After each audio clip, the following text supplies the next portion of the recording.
Boa noite. Continuando com Eclesiastes, é a 9ª pregação sobre este livro fantástico. Vamos a Eclesiastes 3. Não sei nem para quê, porque nós não vamos ler um versículo de Eclesiastes hoje, mas só para dar uma base de que estaremos nos lembrando de Eclesiastes, porque vamos para a terceira noite em que nós nos referimos ao trecho do versículo 1 ao versículo 8 do capítulo 3 de Eclesiastes.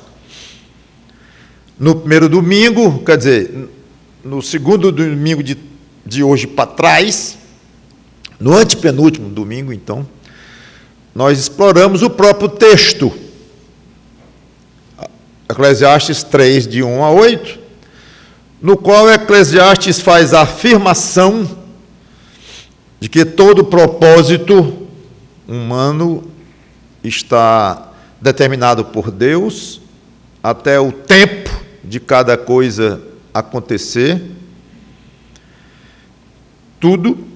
E ele mostra ou exemplifica com 14 exemplos em que pares de coisas ou atividades, ele diz que tem hora para isso, hora para aquilo, tempo de nascer, tempo de morrer, tempo de plantar e tempo de arrancar o que se plantou, que são os opostos. Ele deu 14 exemplos disso. Na mensagem seguinte, ou seja, na passada, domingo passado, resolvi complementar com mais 7 exemplos em que eu mesmo trouxe da nossa vida. Poderia ser mais ainda, como eu disse, não tem limite. Poderíamos descrever muitas atividades em que tem a hora certa de acontecer e o contrário também. Então, fizemos essa, por conta própria, mais 7. Só que observe ou se lembre que num dos pares de Eclesiastes, mesmo lá do trecho de 1 a 8, quando falei o que Salomão disse, tempo de amar e tempo de aborrecer, eu fiz uma ressalva, não sei se vocês se lembram, dizendo que esse amar aqui, em Eclesiastes 3, não se referia ao amor ágape, palavra grega, que representa ou virou o símbolo ou a expressão do verdadeiro amor cristão, que não é no sentido que a Bíblia diz, que vamos explicar hoje melhor, de amar o outro em qualquer situação, porque aí não teria sentido, tempo de amar e tempo de aborrecer ou odiar, como tem lá. Mas eu disse, tem uma outra palavra no grego que significa o amor ou amar, mas no sentido de simpatizar, de gostar de ser favorável a, se dar bem. Aí sim, aí tem sentido. Então tem, eu expliquei na época, tem tempo de amar e tempo de aborrecer, tem tempo de você se dar bem, de ser simpático, de ser um tempo agradável com alguém, tempo de não ser assim. Eu expliquei. Ou seja, pensando bem, do jeito que há momentos de fazer algo e fazer o contrário, algo de amar naquele sentido, hora de amar naquele sentido, e hora de aborrecer, de se chatear mesmo, de não amar naquele sentido, hora de rasgar e hora de costurar, como diz lá. Então, ao mesmo tempo em que a vida é composta de momentos de fazer alguma coisa e fazer o oposto, tem uma hora de uma coisa, tem uma hora da outra, também há coisas na vida em que não tem tempo de fazer, não há ocasião apropriada de fazer alguma coisa e fazer o oposto. Não há. Exemplo, o amor cristão. Não há tempo de amar e tempo de não amar. Se esse amar for no sentido do amor cristão. Então me ocorreu fazer uma exposição de algumas coisas, algumas atitudes, algumas práticas, em que não se aplica o princípio de fazer o oposto. O título da pregação é, então, eu coloquei assim, não há tempo de... Aí eu vou colocar alguns pontos aqui. Do jeito que há tempo disso e daquilo, o contrário, também vai tem coisas que não é assim não, que não tem ocasião oportuna para se fazer o oposto. Tipo, não há tempo de não amar. Não há tempo de não perdoar quando solicitado. E assim vamos ver alguns. Então, hoje a nossa cabeça deverá se concentrar em pontos que são fixos e deve ser uma constante independente de circunstâncias, deve ser uma constante. É para fazer isso o tempo todo. Não há tempo de fazer o contrário dessas coisas que nós vamos comentar aqui, começando com não amar. Então, não há tempo de não amar. Amar é decisão de querer o bem do outro e se esforçar no que for possível para alcançar aquele objetivo, ou seja, ver o bem do outro sendo realizado. Esse é o amor ágape do Novo Testamento. É a essência. Querer dentro do seu coração o bem do outro.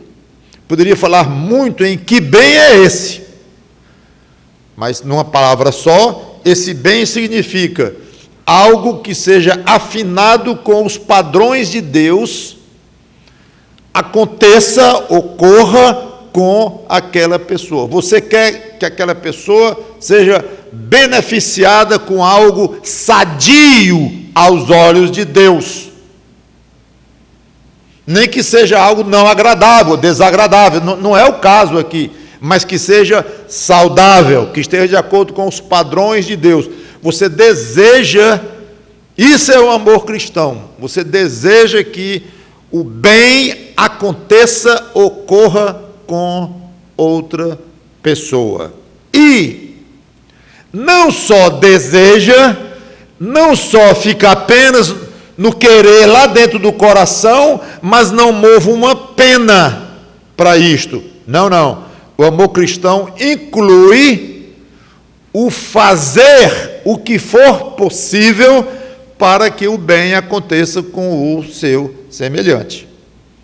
Então, o amor cristão ele é composto do desejo interno de que uma coisas boas aconteçam com o outro, e o que estiver ao seu alcance, que nem sempre está ao seu alcance, nem sempre você pode fazer alguma coisa, claro, talvez na maioria das vezes nós nem podemos fazer alguma coisa, mas quando há condições de fazer alguma coisa, você age. Então é desejar o melhor e agir em prol do outro. Esse é o básico. Então, nunca deve haver momento para você desejar o mal do outro.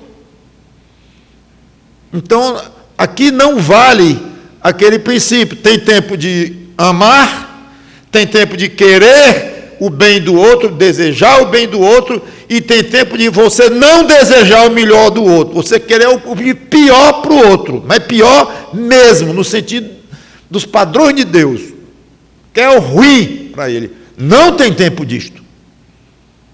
O amor que Cristo exerceu para nós e que Ele ensinou para nós, para o mundo inteiro, é assim. Nunca deve pensar ou fazer algo com o objetivo de prejudicar o outro.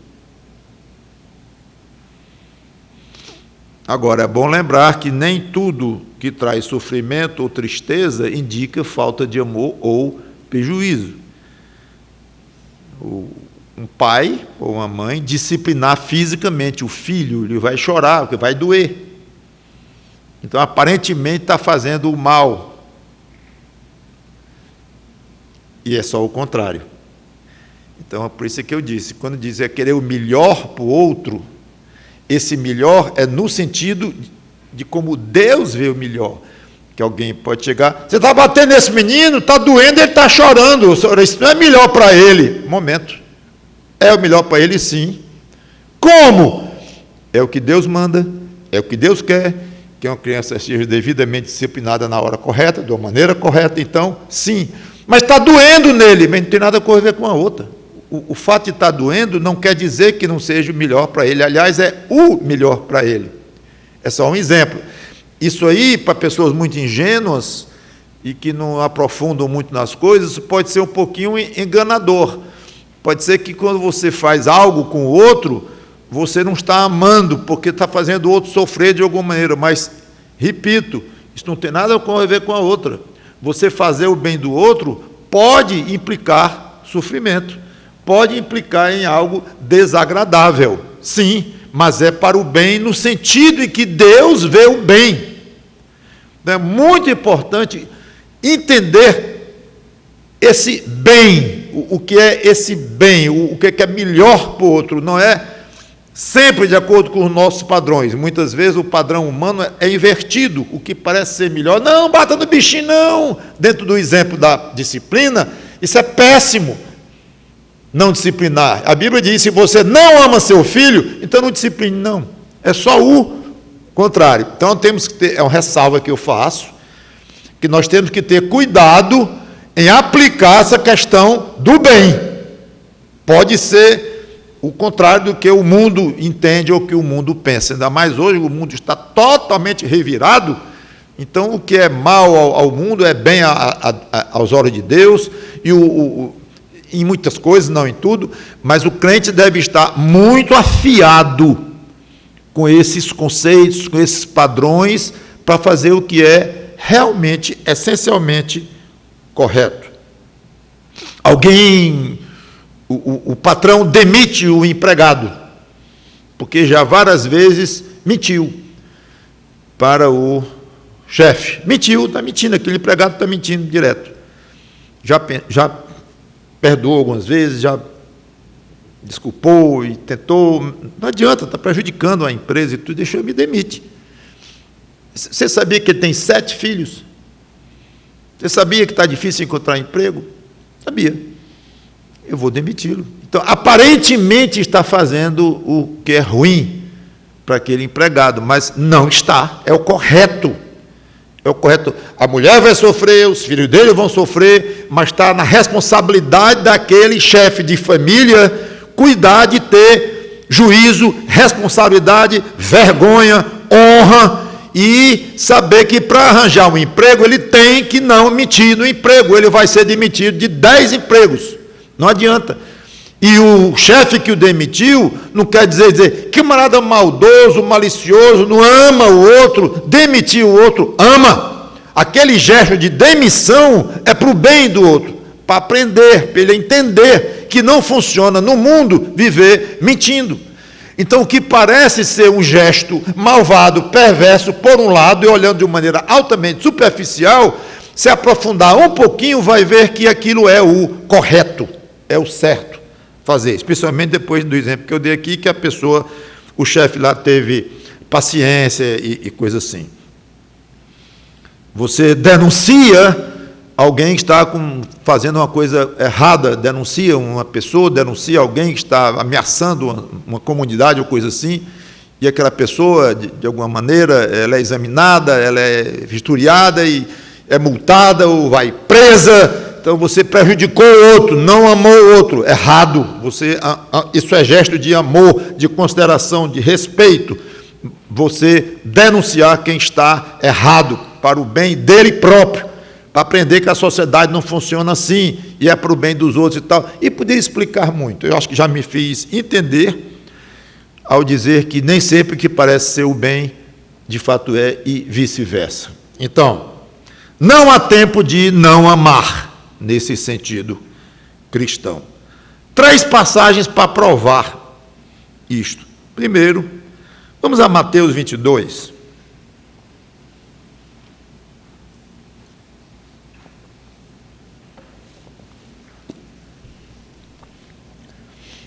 Mateus 22, 34.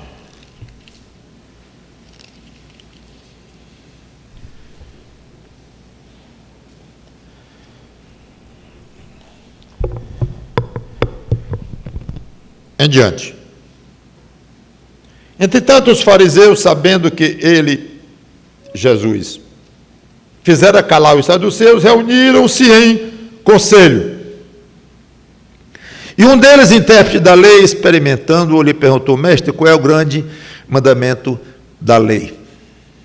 Respondeu-lhe Jesus: amarás o Senhor teu Deus de todo o teu coração, de toda a tua alma e de todo o teu entendimento. Este é o grande e primeiro mandamento. O segundo, semelhante a este, é: amarás o teu próximo como a ti mesmo. Destes 2 mandamentos dependem toda a lei e os profetas. Eu ainda não fiz uma oração, quero aproveitar para fazer agora. Gosto de pedir a Deus ajuda. Santo Deus, nosso bom Pai, obrigado pela oportunidade de explicar a Tua palavra uma vez mais, pela honra de fazê-lo, e que as pessoas que vão ouvir esta pregação cresçam em Cristo, fiquem mais afinadas com os Teus princípios e que possam, ou me envolvendo, possamos viver uma vida mais parecida com a do Senhor Jesus Cristo. E saibamos compreender, ter largueza espiritual para compreender a Tua palavra. Em nome do Senhor Jesus Cristo, te pedimos e te agradecemos. Amém. Você observe o como a si mesmo. Segundo mandamento mais importante da lei de Deus, semelhante ao primeiro, que está com toda a clareza: amarás o teu próximo como a ti mesmo. Uma pessoa normal, sã da sua mente, ele nunca vai querer o mal para si mesmo. Há casos de pessoas que querem o mal a si mesmo, se prejudicam, se cortam e coisas assim, mas, como eu disse, já são patologias, já saem da normalidade, de uma estabilidade mental, psicológica do ser humano. E é esses casos que eu estou me referindo, os casos normais. Então, normalmente falando, ninguém vai querer o mal para si mesmo, pois deve amar o próximo desta forma: nunca querer o mal para o outro, do jeito que você nunca quer o mal para si. Pode ser que você deseje algo para você que seja mal ou pior, mas porque você não sabe, você está sendo ingênuo, você não entendeu as consequências daquilo que você está fazendo, então você está fazendo o mal a si próprio. Não é porque está doente da mente ou coisa assim, não, é porque não sabe. Uma criança não tem noção, sai correndo no meio da rua sem olhar os carros, mas é porque é falta de noção, que é outra coisa, não é questão de não estar bem na mente, mas propositadamente e de uma maneira correta, pensada, ninguém planeja o mal para si próprio. Eu vou me prejudicar, eu vou fazer o que é ruim, mas ruim mesmo para mim. Não tem isto. Nunca. Mesma coisa para o outro. Porque se é para amar o outro como você ama a si próprio, e nunca há momento de você querer o mal de si próprio, nunca, de acordo com as palavras de Cristo, nunca é para você desejar o mal do outro. Então, não tem tempo de você não amar o outro. Mateus 5, versículo 43 e 44, ainda no mesmo assunto, mas num ângulo um pouco diferente, ainda com o Senhor Jesus Cristo. Mateus 5, 43 e 44, é uma passagem, como eu disse, do mesmo assunto, mas do ângulo diferente. Ouviste que foi dito: amarás o teu próximo e odiarás o teu inimigo. Isso não está na lei, não, inclusive. Isso foi dito, foi ensinado, mas ensinado de uma maneira errada aí pelos mestres da lei e que se fizeram professores, mas acrescentaram isso. Mas não está na lei de Moisés, que é para amar o outro, não. Jesus não está dizendo isso. Ele está apenas dizendo que vocês ouviram isso, não foi? Amarás o teu próximo e odiarás o teu inimigo. Eu, porém, vos digo. O que eu quero que realmente vai ter validade, e é o que a lei, na realidade, quer enfatizar lá dentro do coração, o aspecto espiritual das coisas, é este aqui: eu, porém, vos digo, amai os vossos inimigos e orai pelo que vos perseguem. Ora, digo eu, se é para amar até os inimigos, quem restou para não amar? Porque se tem alguém que nós não iríamos amar e que dá vontade de não amar, uma vontade na carne, dentro da nossa pecaminosidade, vou amar aquele desgraçado, coisa nenhuma, só quer o meu mal, o meu inimigo, bota o pé para eu cair o tempo todo. Não, eu não vou amar de jeito nenhum. Então, se tem alguém que eu não quero amar, e não amaria de hipótese alguma, é um inimigo, que é o meu pior. Aí vem Jesus e bloqueia esta possibilidade. Não. Não é para não amar nem o inimigo, é para amar até o inimigo. Senhor, ficou quem para eu não amar? Qual é a resposta que ele daria? Não ficou ninguém.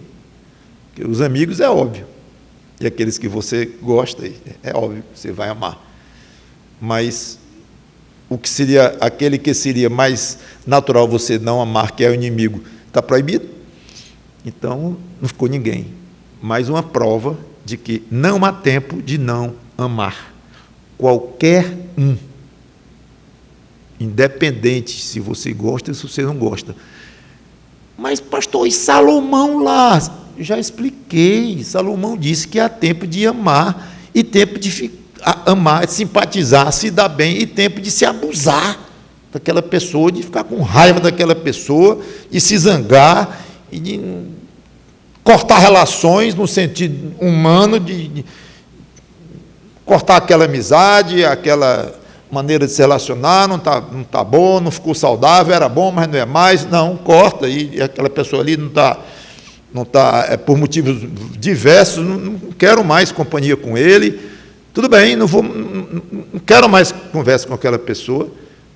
Está certo.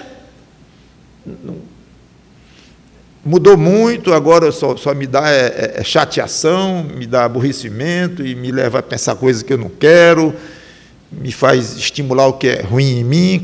Não quero mais. Ok. Aí cabe no que Salomão está dizendo.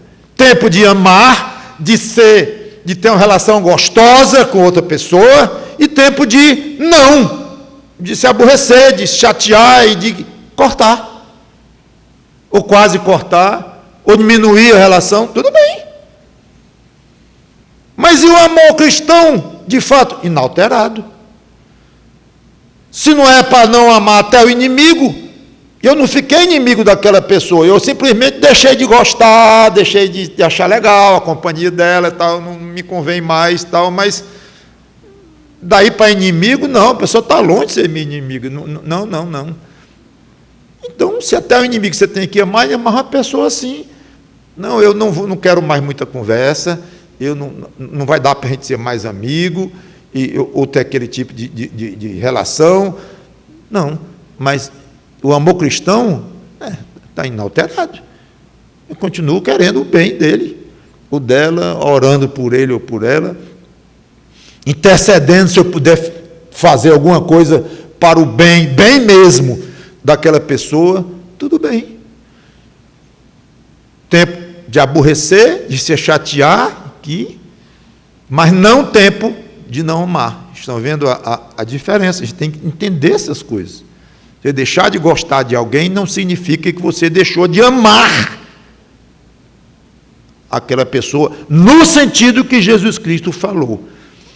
Se você não entende bem isso, meu irmão, minha irmã, meu amigo, minha amiga, leia um pouco mais, pesquise, pense, ore, mas você precisa entender esses conceitos de amor cristão. É muito importante. Muito estrago se faz em relacionamentos, em paz de espírito do crente que pensa que está pecando porque não gosta mais de lidar com aquela pessoa, coisa assim, que tem a obrigação de gostar e não tem, aí fica naquele drama. Então, uma coisa mal compreendida causa prejuízo. Então, procure entender isto. E 1 João 4,16, que eu não vou ler, mas está lá, vocês conhecem bem, quando diz que Deus é amor. Deus nunca deixa de amar. É um amor que às vezes nós não entendemos muito bem, inclusive. Há dificuldade, em certos casos, de entender o amor de Deus. É misterioso, eu confesso. Às vezes é muito fácil, a maior parte das vezes é muito fácil para nós, míseros seres humanos, com as mentes todas deturpadas por causa do nosso pecado, mas mesmo assim é fácil, muitas vezes, entendermos o amor de Deus. Às vezes não é fácil, às vezes a gente olha assim, eu não estou conseguindo enxergar aqui. Pois, meu amigo, você enxergando ou não, pode ficar certo que o amor de Deus está na base da relação de Deus com essa pessoa. Mas foi para o inferno esta pessoa, não anulou o amor de Deus por essa pessoa. Aí não dá para entender, e nem eu vou entrar nesse mérito, como se eu entendesse 100%, mas claro que eu poderia desenvolver um pouco e tentar lhe ajudar a compreender menos, que nós não vamos compreender totalmente, não vamos, mas às vezes algumas considerações ajudam a gente, tem isso e tal, e eu não vou chegar até aí. Obviamente é uma coisa que já tomou muito a minha mente, o meu pensamento ao longo desses anos de estudo e tudo, o amor de Deus, mas livros e livros e livros são escritos sobre o amor de Deus por pensadores, filósofos cristãos, uns fiéis a essas escrituras, outros nem tanto, mas tem muita coisa escrita sobre o assunto e, curiosamente, Deus nunca tentou explicar muito o amor dele. Ele mostra, ele diz qual a demonstração máxima de amor dele pela humanidade, no caso, enviar Cristo para morrer por nós. Então, ele fala muita coisa sobre o amor dele e tal. Ele fala, ensina, mas ele não trata de explicar muito, e especialmente explicar situações em que parece que o amor dele não está incluído ali. Ele não tenta explicar, ele simplesmente diz assim, o Espírito Santo coloca na mente do apóstolo João, escreva aí, João, Deus é amor, Deus é amor. Bíblia, palavra de Deus, revelação das Escrituras, revelação dos bastidores do coração e da pessoa de Deus. Deus é amor. Então, Deus nunca vai funcionar, nunca vai pensar, agir sem amor. Porque não é que ele tem amor. Deus é cheio de amor. Deus tem amor. Não é só isso. Claro que está valendo essa afirmação. Mas é muito mais profundo do que dizer apenas que Deus tem amor, ou que Deus está cheio de amor, é dizer que Ele é amor. Ele é o amor personificado. Então, não há tempo em que Deus não ama, mesmo que você nem eu compreendamos detalhadamente este amor, ok? Mas é questão de fé. Se Deus diz na palavra dele que Ele é amor, Ele é amor. Eu não entendo como é que um Deus desse pode ser amor, fazendo isso com Deus. Para com esse tipo de atitude. Diga sim, diga as mesmas palavras, mas sem esse tom, ok? Sem o tom. Eu não entendo como é que Deus, porque ao dizer isso já está dando a impressão, esse negócio não está bem colocado, esse negócio está estranho, eu vou lá acreditar num negócio desse, está muito esquisito. É o tom, com as mesmas palavras, você pode dizer assim: Senhor Deus, eu não consigo entender esse teu amor nas diversas formas, em cada detalhe. Não consigo, está além da minha compreensão. Mas a minha compreensão é muito, muito prejudicada pelo meu egoísmo, pelo pecado que habita em mim, e pela minha limitação mesmo de criatura. Então, Senhor, coloco aos teus pés a minha fé, só isso, de que eu creio que tu és amor, e que tu só ages com amor. Sim, tu tens tua ira, mas a tua própria ira existe porque tu amas. E esse amor de Deus inclui a si próprio. E aí já estou começando a querer ir por esse rumo que eu não gostaria de ir, de falar do amor de Deus, que é algo fascinante, esse assunto. Mas, só encerrando esse detalhe, de dizer para Deus que você não entende, ou dizer para outra pessoa, ou numa classe, ou numa pregação, como eu estou aqui, que não se entende o amor de Deus totalmente, mas a forma que devemos dizer isso é de uma maneira reverente, de uma maneira humilde, reconhecendo a nossa pequenez, mas deixando intocado o fato de que nós cremos, sim, que Deus é amor, mesmo que nós não compreendamos. Isso é fé. Muito bem. Então já está aí, eu tomei metade do tempo, só para falar deste primeiro item, que não há tempo de não amar. Também um assunto desse, não sei nem como é que eu consegui falar em tão pouco tempo, porque é muito vital, importante e além da nossa compreensão. Não há tempo de não perdoar quando solicitado. Agora estamos no segundo exemplo. O amor ficou no primeiro exemplo. Segundo exemplo de não há tempo de. Mateus 18, 21 a 22.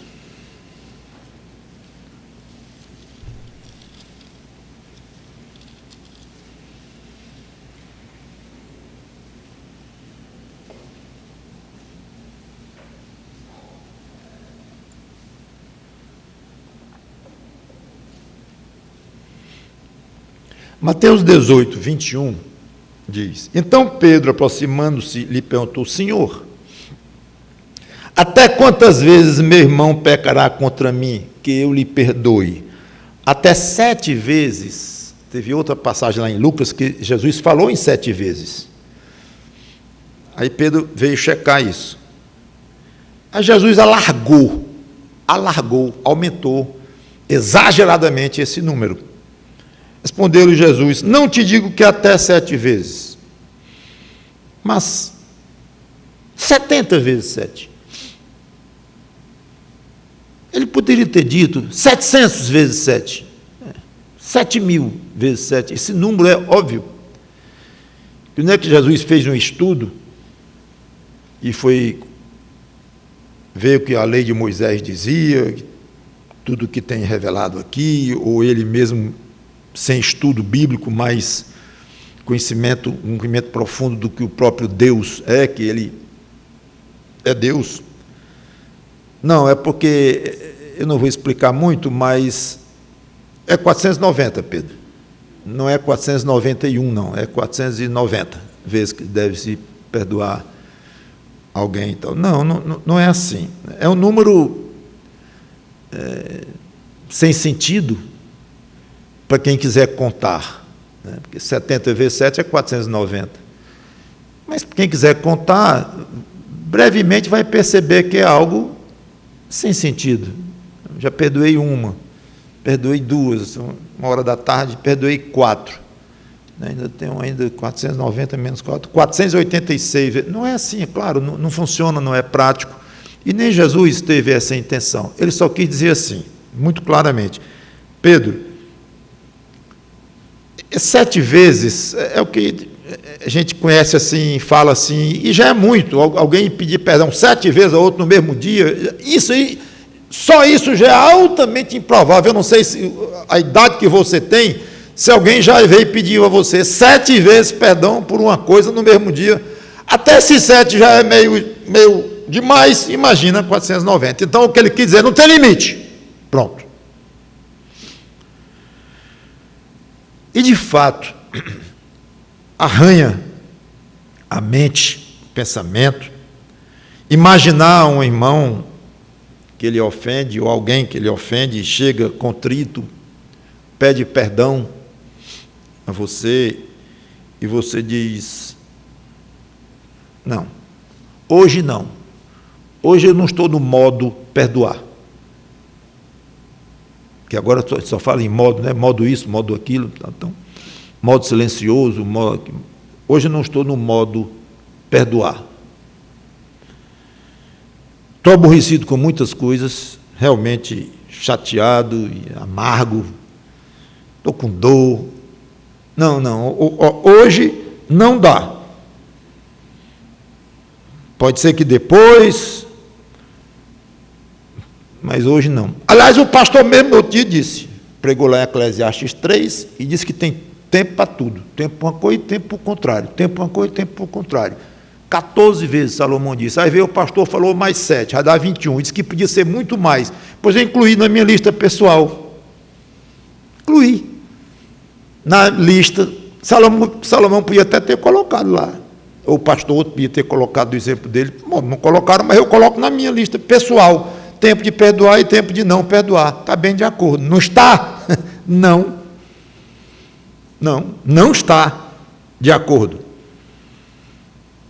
Pois, bastando ou não, hoje eu não vou lhe perdoar, não. Volte amanhã. Amanhã você volta e pede perdão de novo. Eu vou até ser condescendente com você. Não precisa nem você voltar amanhã. Eu vou registrar o seu pedido de perdão, ok? E se amanhã amanhecer da mesma maneira como eu estou agora, para baixo, é até melhor para você que eu nem pense nesse assunto ainda, que eu não vou perdoar de novo, mas vai que depois de amanhã eu acordo feliz, saltitando, satisfeito, aí, com toda certeza eu vou lhe perdoar. E eu lhe aviso, eu lhe prometo que eu lhe mando um zap, dizendo que você está perdoado e tal. É uma conversa muito estranha, para quem tem a mínima noção de como a Bíblia trata o assunto perdão. Então a ordem de Cristo é clara. Sempre que alguém verdadeiramente pedir perdão, deve ser concedido, 100%. Pastor, o senhor botou uma palavrazinha aí, aliás, uma palavra zona, verdadeiramente. Como é isso? Simples. E eu não vou poder desenvolver também muito esse assunto, que eu estou tocando em assuntos complexos, assuntos bem... que não é muito fácil, às vezes, abordar, porque tem as exceções, tem e se isso, e se aquilo, diversas situações. Mas eu estou tratando das questões mais normais, mais como acontecem normalmente. Então, é muito fácil ver como é esse verdadeiramente. Quer dizer que tem a maneira verdadeira de pedir perdão e a maneira não verdadeira? Tem. Tem a maneira correta, a maneira que lhe obriga a perdoar, e tem uma maneira que não está correta, não? Tem. Qual é? Lucas 17, 3-5. Se você gosta de grifar a sua Bíblia em passagens importantes, essa é boa.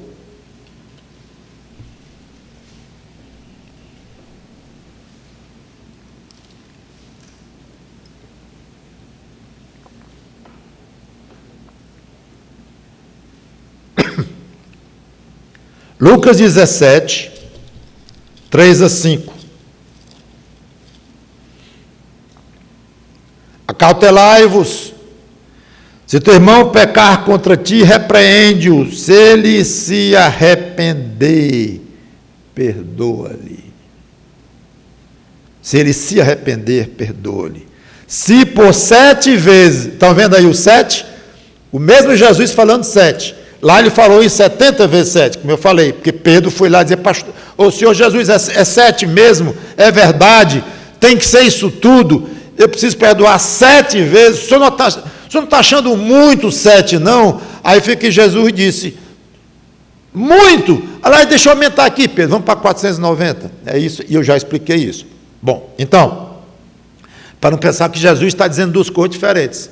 Está, mas uma dentro da outra. Claro, uma expande a outra. Ele não está negando uma aqui com a outra. Ele expande. Mas o que interessa para nós não é esse aspecto que eu já expliquei. É a frasezinha lá, se ele se arrepender, perdoa-lhe. Aí ele repete no versículo 4.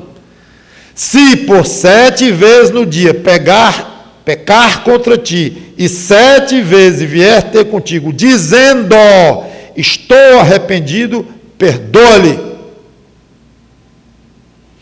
Então, verdadeiramente pedir perdão significa pedir perdão devidamente arrependido. E ele falou as 7 vezes. Se 7 vezes vier e pedir perdão, e nessas 7 vezes disser, estou arrependido. Vamos botar para os 490? Eu não tenho problema nenhum em aplicar. Se ele pecar contra ti 490 vezes num dia, e 490 vezes vier ter contigo dizendo estou arrependido, perdoe-lhe. Mas observe como a condição de estar arrependido está linkada, grudada, incluída na atitude de pedir perdão, junto lá. Claro que poderíamos aqui entrar por um caminho que aí o tempo vai acabar muito rápido. E se ele pedir perdão sem estar arrependido? Não vou entrar por aí, um dia a gente pode falar disso, mas não é o rumo bíblico. O rumo bíblico é esse. A sua obrigação bíblica mesmo, de perdoar, é alguém que lhe pede perdão estando contrito. Não há tempo, resumindo, não há tempo de não perdoar, uma vez que o outro peça perdão arrependido. Agora é importante, perdoar é desconsiderar uma atitude hostil para efeito de relacionamento, é isto. Então, castigar ou disciplinar por uma atitude errada não significa que o perdão tenha sido recusado. Ô papai, desculpa, perdão, eu errei, eu te desobedeci, eu vou lhe perdoar, meu filho, está perdoado. Agora, cadê o meu cinturão? Ai, tu não disse que eu estou perdoado? Disse, claro que você está perdoado. Mas pega ali meu cinturão. Mas pai, tu vai me disciplinar? Vou, dessa vez eu vou. Já 3 vezes você faz isso comigo. Desobedece. E vem aqui e nossa, você está fingindo que está assim, me enrolando. Não, eu acho que as 3 vezes que você veio, você estava mesmo sentindo que me desobedeceu. Eu não vejo seu coração, não. Mas eu acho que você estava, sinceramente. E eu resolvi lhe perdoar e não lhe disciplinar. Desta vez, eu resolvi lhe perdoar, que, aliás, é uma decisão que eu tenho que tomar, porque eu sou crente, eu não tenho a opção de não lhe perdoar, porque eu estou, até onde posso eu ver, você está pedindo perdão devidamente arrependido, embora seja a 3ª vez, mas assumo que você esteja arrependido, e você está perdoado, como eu tenho a obrigação de lhe perdoar 490 vezes, ou seja, sem limite. Então você está perdoado, mas não está dispensado da disciplina. Então não me perdoou. Conclusão errada. Vamos logo lá? Aí quando você crescer, talvez você entenda, ou depois você vai entender, mas vamos logo para a disciplina física, que você não vai escapar desta vez, não. Então não perdoou. Se disser mais uma vez, vai dobrar. Não repita mais que eu não lhe perdoei, porque eu estou dizendo que eu lhe perdoei. Se você disser mais uma vez que eu não lhe perdoei, vai triplicar, e vai piorando a sua situação. Ok? É assim que se fala com o menino, e se age com o menino, porque isso é que resolve, e ele entende isso de uma maneira perfeita, muito melhor do que ele entende um pai ou uma mãe que ensina mal, e troca as coisas tudinho, e a criança fica toda confusa, e não sabe o que é amor, o que é perdão, o que é disciplina, embola tudo. E o pai, coitadinho, ou a mãe, pensa que isso é amor à criança, é desamor. Então, amor à criança é ensinar corretamente e até disciplinar quando achar que é o caso, ok? Então, diga para a criança, eu lhe perdoei sim, isso é bíblico, estou perfeitamente de acordo com as Escrituras. E agora eu aplico biblicamente, e você sabe como crente, que Deus nos disciplina. Hebreus nos ensina isso claramente, como o pai faz com o filho. Porque o pai que não disciplina um filho, está tratando o filho como se fosse um bastardo, um filho nascido aí de um adultério qualquer aí, não é nascido de um casamento, por aí. Mas o pai que de fato ama o filho, ele disciplina o filho. Então a disciplina mostra o amor. Então 100% das vezes que nós pecamos contra Deus, nós crentes que já somos perdoados em Cristo, para efeito de castigo eterno, já fomos aprovados eternamente, isso aí não há mais nada pendente, desde que nós nos entregamos a Cristo como Salvador, todos os nossos pecados passados, presentes e futuros já estão perdoados por Deus, judicialmente perdoados, não temos mais contas a prestar a Deus no tribunal de Deus, porque Cristo já prestou contas por nós, que pela fé nos entregamos a Ele. Este assunto não se fala mais.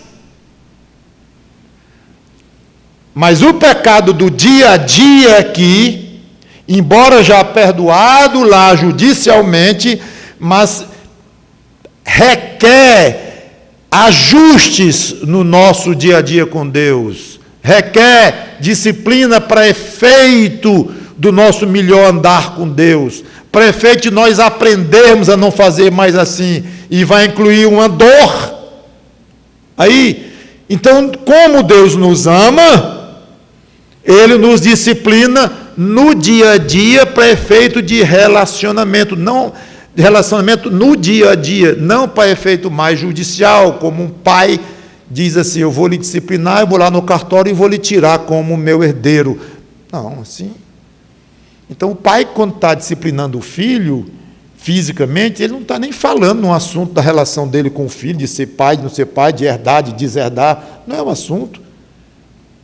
Aliás, ele está disciplinando mesmo, porque ama aquele filho de uma maneira inquestionável, por isso é que ele está disciplinando. Então Deus pode fazer você sofrer um bocado, como disciplina. Falando para o crente, essa conversa aqui para o não crente é completamente diferente. Para o crente, ele pode fazer você sofrer um bocado,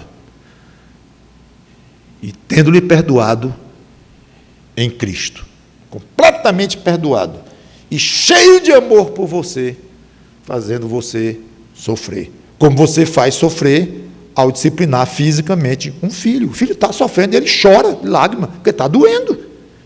A vara, como a Bíblia diz lá, uma coisa não é incompatível, muito ao contrário, anda junto da outra, ok? Então nunca confunda. Rapaz, eu acho que eu estou sofrendo, tenho um pecado a Deus, mas tenho pedido perdão, e tenho apenado aqui. Se por acaso isso é pelos meus pecados cometidos e que eu já pedi perdão a Deus nesse sentido de relacionamento, eu acho que Ele não me perdoou, não. Não diga isto, não pense assim, ok? Não faça relação. Antes de ir mais eu ouço muito uma expressão de crentes orando muitas vezes, que toda vez eu fico assim e dá uma vontade de corrigir, acho que a hora é boa. É um parênteses, na realidade, que eu vou fazer. É um parênteses e não é, porque é com relação a perdão. É muito comum nós ouvirmos irmãos que estão orando em público, quando nós pedimos para o irmão orar, Pai, nos abençoa, perdoa os nossos pecados, perdoa os nossos pecados. É muito comum. Eu fico assim, digo, irmãozinho lá deve estar sabendo o que está dizendo. É o seguinte, esse perdão que você, crente, pede a Deus pelos seus pecados, não inclua um perdão para efeito da sua posição como filho de Deus e da sua situação de salvo, absolvido por Deus, perdoado por Deus. Nunca deixe um raio de dúvida ou de engano penetrar o seu coração, que você está correndo perigo em termos da sua salvação, porque você tem pecado contra Deus, e então tem que pedir perdão a Ele, porque se não pedir perdão, a Bíblia ensina um perdão arrependido, então não há perdão, e a minha salvação aí o diabo está fazendo de você gato e sapato. Não tem nada a ver o seu pecado cometido como crente, não tem nada a ver com o perdão que Deus já lhe concedeu, quando você verdadeiramente se entregou a Jesus Cristo como seu Salvador, e Deus lhe garantiu perdão, lhe perdoou e limpou os seus pecados do livro dele, limpou sua alma de pecados, em termos de olhar divino.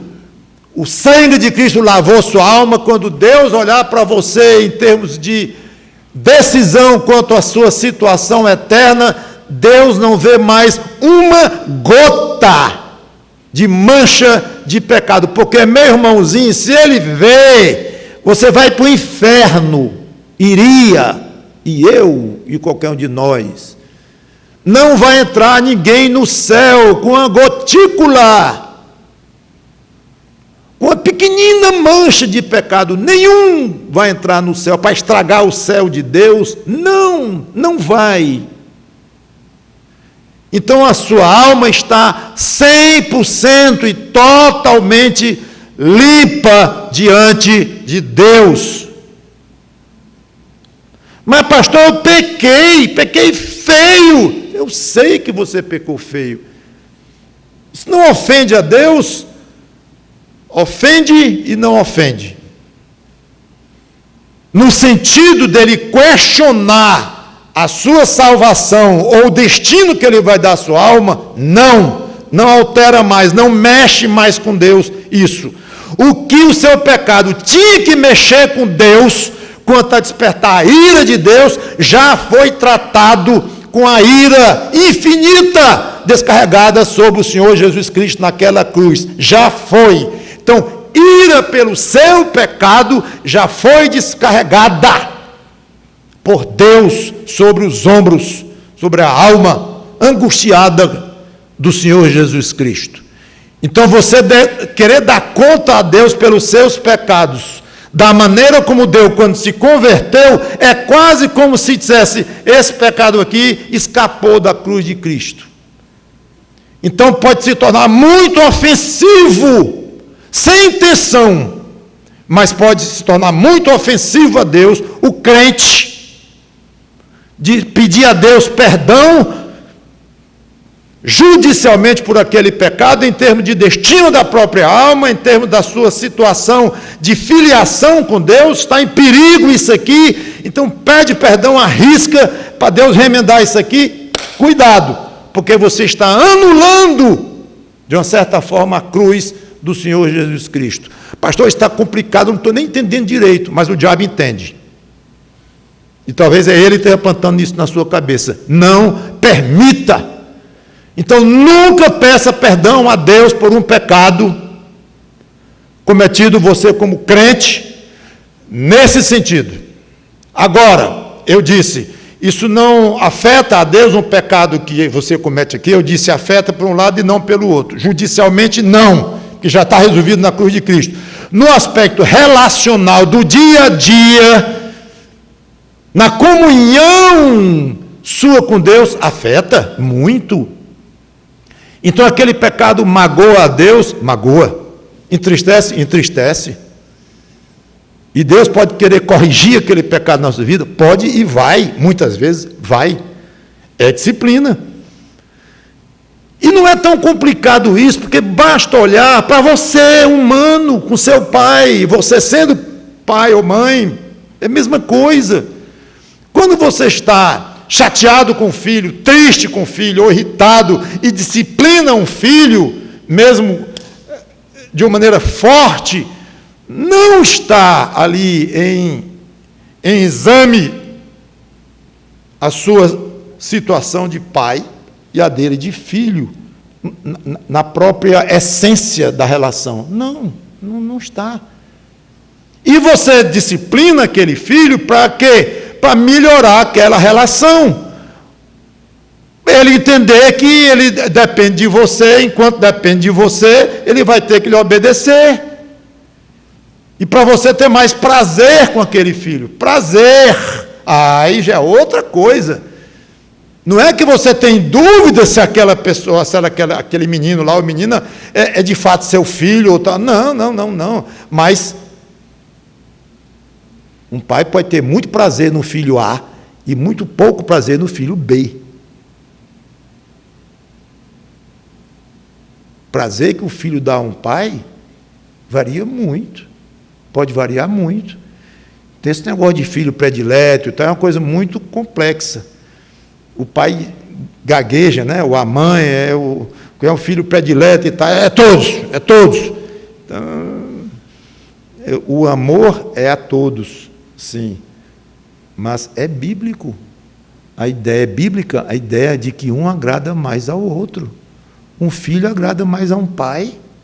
E pode ser que aquele mesmo filho agrade menos à mãe do que o irmão. Aí, gente, é questão de personalidade, tudo tem questões de obediência e tudo, técnicas, relacionais, e tem questão até de simpatia e tudo, mas não tem nada a ver com amor de pai para filho, é outro assunto aqui.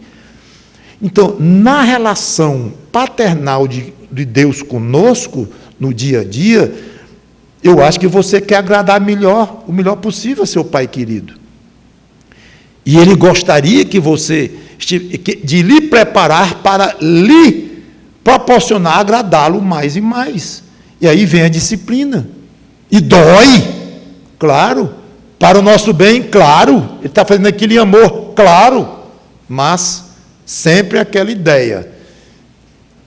Você pode até pedir perdão a Deus, crente, mas com na cabeça a ideia de questão da sua comunhão com Deus, de ser mais ou menos agradável a sua alma a Deus, o seu andar a Deus.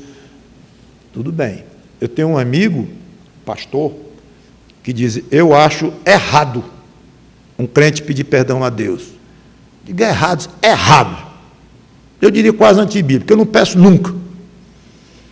Aí eu discuti ainda um pouco, não, mas depende da maneira como a Bíblia não proíbe um crente pedir perdão a Deus, também de fato não fala e tal. Ele ainda puxou umas passagens bíblicas, que não tem uma passagem bíblica depois de Cristo ressuscitou que fala no crente pedir perdão a Deus. É uma discussão interessante essa. Mas eu não fui até o ponto em que ele foi, não. Em achar que é proibido, é errado o crente pedir qualquer tipo de perdão a Deus. E digo, não, eu acho que ter a noção correta para efeito do relacionamento no dia a dia, eu não vejo problema. Não, o crente deve confessar a Deus, é o que João diz lá, mas pedir perdão, não. Tá bom, é a ideia dele, mas para você ver como é um assunto delicado. E eu concordei com ele até um certo ponto. Se está na mente do crente a ideia de pedir perdão para efeito judicial lá, realmente é completamente errado, eu concordo 100% com ele. Mas não ao ponto que eu não posso chegar a Deus e é quase humano dizer: Senhor, desculpe, Senhor, me perdoa, eu te magoei uma vez mais uma vez. Eu não vejo problema nenhum, pessoalmente, eu faço isso a Deus, peço perdão pelos meus pecados e quando eu o ofendo, o magoo, mas profundamente ciente que isso não tem nada a ver com a minha relação como filho de Deus. Ok?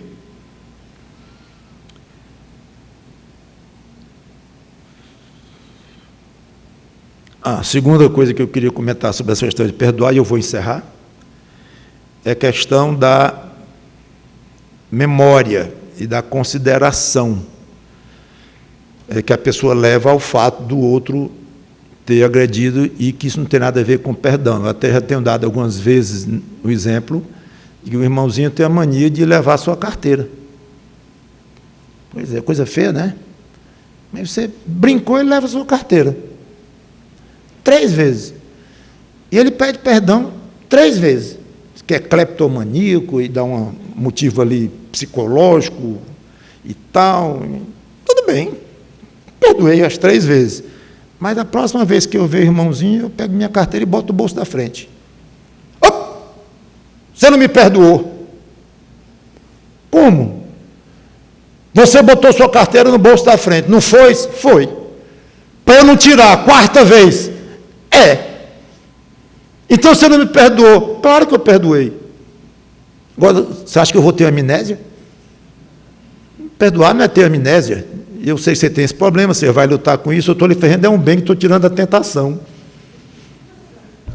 De repente, então, não significa que você, ao perdoar o irmão, não leve em consideração algumas coisas reais com relação ao problema que causou ele ter ofendido para depois ter lhe pedido perdão. Não. Então, a gente tem que ser prático nisso e tem que ter sabedoria nessas coisas e entender que o perdão é dizer assim, ok, aquilo que você fez comigo, que você está pedindo perdão verdadeiramente, está perdoado, no sentido de que a nossa relação está mantida. Está mantida. Não está cortada, não fica uma pendência, não tem pendência mais entre você e mim. O que tinha, você está saindo com o seu pedido de perdão verdadeiro, pedido verdadeiro, e eu estou concedendo. Então, estamos prontos para continuar nos relacionando. É isto. Pedido de perdão é isso. E mesmo essa relação pode ser um pouco afetada com várias ofensas e coisas assim, pode. Mesmo o perdão sendo concedido, pode. É natural, é humano. Começa, por exemplo, do que eu dei até meio engraçado, do bolso. Então, mas afetou um pouquinho? Afetou. Porque agora, quando eu vejo, eu me lembro de não quero mais ficar de costa para o outro, ou mudar a carteira. Afetou? Afetou. Não houve perdão? Houve. Por quê? Porque eu me relaciono com o irmão normalmente, ok? Então, saibam que perdão é, de uma maneira muito resumida, isto aí, e que não há tempo para não perdoar. Não pisque. Você não tem direito de piscar se o outro vier arrependido e pedir perdão. Está perdoado. Eu não consigo, então, vá lutar com Deus em oração, vá lá para a sua casa, trate com Deus, se vire e peça ao Espírito Santo que, quando eu digo se vire, talvez uma maneira um pouco rude de dizer, vá tratar isto com Deus. Mas nunca há dúvida, eu devo perdoar ou não. Essa concessão de perdão, não, você não tem direito de pensar assim. Foi verdadeiro o pedido, até onde eu posso ver, foi, está perdoado. Aí se você próprio não conseguir, no dia seguinte, olhar para o irmão de banda e ver assim e tal, vá orar, vai dizer, Senhor, que as consequências disso sejam pelo menos aceitáveis diante de Ti, saudáveis, não vai ser relação idêntica ainda, porque foi muito fundo, ou afetou isso, aquilo. Toma conta disto e me ajuda a perdoar. De fato, eu concedi o perdão a ele, sincero, mas, Senhor, está difícil, e eu sou limitado, minha carne está me dando trabalho, tem hora que volta aquela raiva toda de novo, e eu não vou ficar chamando toda vez a pessoa dizer que está perdoado mais uma vez, não, ele já foi, já disse que foi, então me ajuda a ser coerente. Tudo isso é válido. Então não é que você vai chegar, é verdadeiro, está arrependido, pronto, está perdoado, sim, tudo beleza, não aconteceu coisa nenhuma. Eu sei que não é assim, você sabe que não é assim.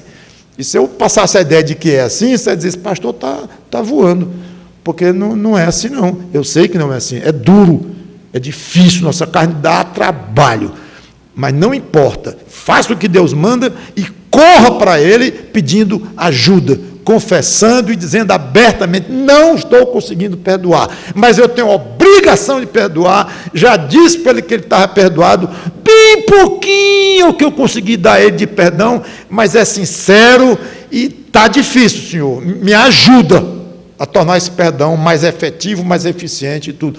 Essa é a maneira de se tratar com Deus, ok? Não há tempo de não amar, não há tempo de não perdoar, e não há tempo de várias outras coisas que a gente trata depois. Vamos orar. Obrigado, Senhor Deus, pela Tua palavra, que o Teu Espírito Santo nos ensine nessas coisas e que possamos andar caminhos seguros em Cristo. Em nome dele, Cristo, que te pedimos e agradecemos. Amém.